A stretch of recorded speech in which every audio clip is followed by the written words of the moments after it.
narito tayo ngayon upang matunghayan ang napakainit, nagbabaga, talaga namang pinag-uusapan at latest na inaabangan ng lahat. Ang latest update sa buhay ni Ate Erica at ang gulong nangyayaring kasalukuyan sa pamilya nila. Ang issue ay talagang mas uminit dahil ang nanay ni Ate Erica na hindi nagpakita at hindi nagpalaki sa kanyang mga anak ay lumitaw para lamang ireklamo si Kalinga Prab na hindi daw nang bubayad kay Erica kada vlog. Ito si Aling Gina. Naway malampasan niya ang matinding pagsubok na ito sa kanyang buhay. Para sa karagdagang detalye at paglilinaw ng iba pang aligasyon, ay pakinggan at panoorin sa live program ni Kuya Val Santos Matubang. Magandang gabi mga kalingap. Ayan po ha mga kaibigan, ito po hindi po ito pangkaraniwang problema. Sapagkat, saan ka makakita mga kaibigan? Saan ka makakita na isang vlogger, binablog yung anak mo, ni singkong duling, walang binibigay? Hindi pwede yan ganon. Ha? Hindi pwede po. Dapat merong bubo pa konsuelo. Pakonsuelo di bubo pala. Ha? Kahit malamang 100, 200, bakit po walang binibigay? Anong isi? Alam niyo po mga kalingap, talagang nung nalaman ko itong problemang ito kay Nanay Gina, hindi ako nakatulog kanina. Sa galit. Sa galit po. Doon sa vlogger na nag-vlog na wala man lamang binigay ni singkong duling doon kay Erica. Ito po. So, yan po yung ating pag-uusapan po mamaya mga kalinga. Pero bago po natin ipagpatuloy ang video ito sa mga bago pa lang po sa ating muntik channel, huwag po natin daw po silang natatanggap na pera galing dito kay Kalinga Prab kahit piso.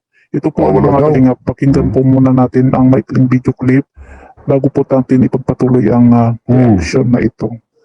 Wala po kami nahawakan ng pera dyan kay Rab. Wala ha? Wala daw pong natanggap na pera mula kay Kalinga Prab itong si Erica. Sabi po ni Nanay Gina. Ni singkong duling po, walang binigay si Kalinga Prab. Si Erica, wala po. Wala po. Wala po kami nahingi. Wala po nabili po yung kay Erica. Grabe talaga.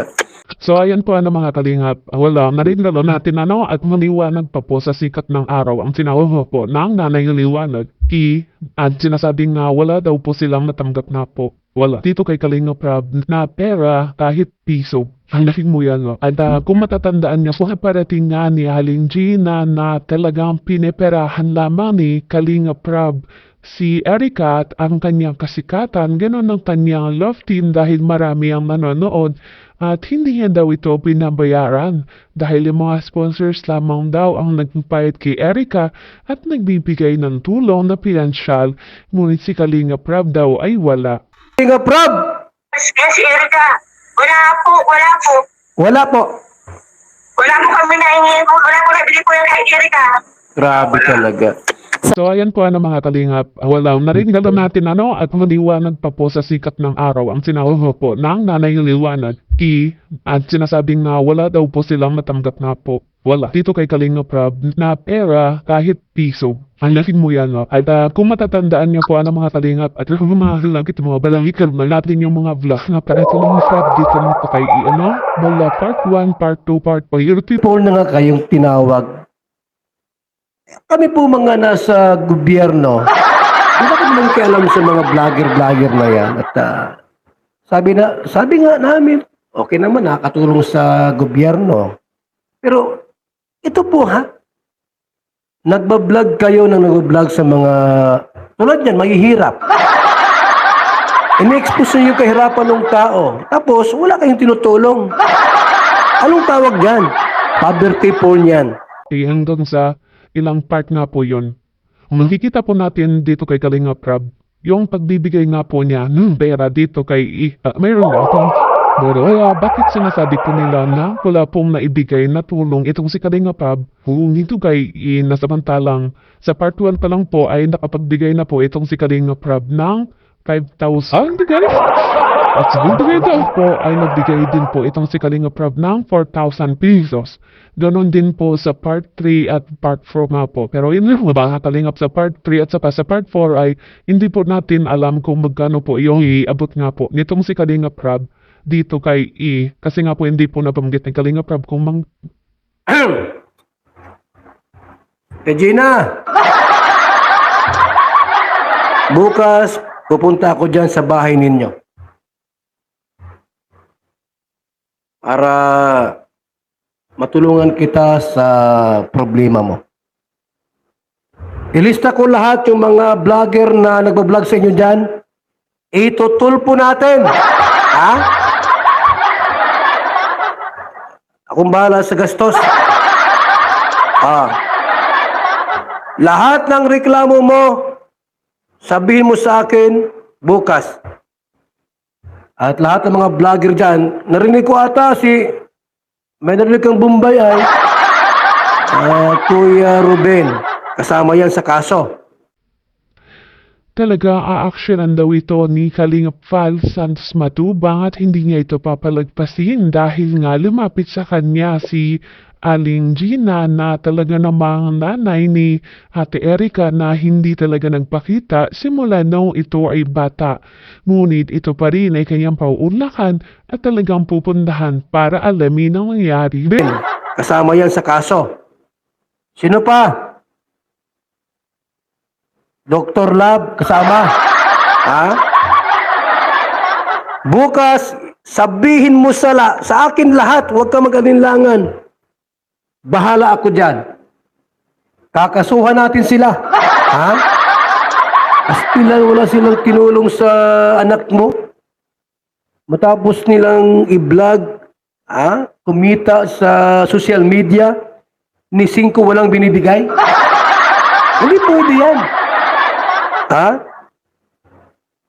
Nasaan yung mga records natin dyan?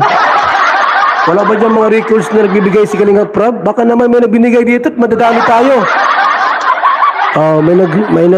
May nag-comment. Kuya Bal, nagbigay si Kalinga Prab bawat vlog. Meron palang binibigay. Paano ito?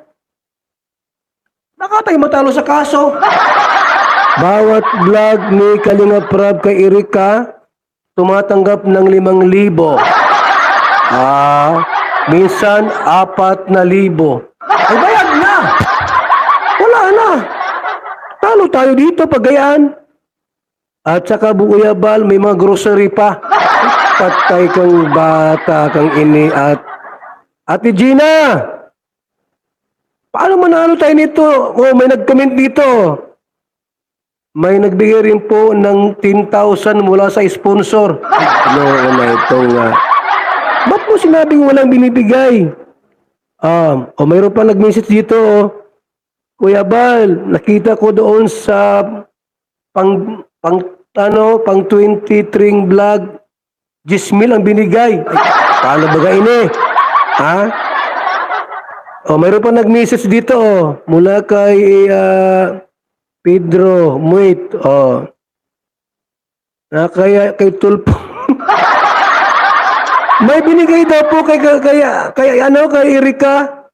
Lahat ng binigay po, umabot daw po ng lahat ng binigay sa loob ng ilang buwan, 4 na buwat kalahati, inabot po ng 800,000 pesos. Ang laki naman ang binigay nito. Kasama raw po ang mga package, ang mga sponsor, pera at sweldo. Grabe talaga ang mga revelasyong nalaman natin sa video na ito. Ano na kaya ang mangyayari sa pamilya ni Ate Erica? At hanggang dito na lamang muna ang tatapos ang ating napakainit, nagbabaga at pinaka-inaabangan na latest issue ni Ate Erica. At yan ay pagpapatuloy natin sa ating mga susunod na video. Hanggang sa muli, maraming salamat sa panonood Bye!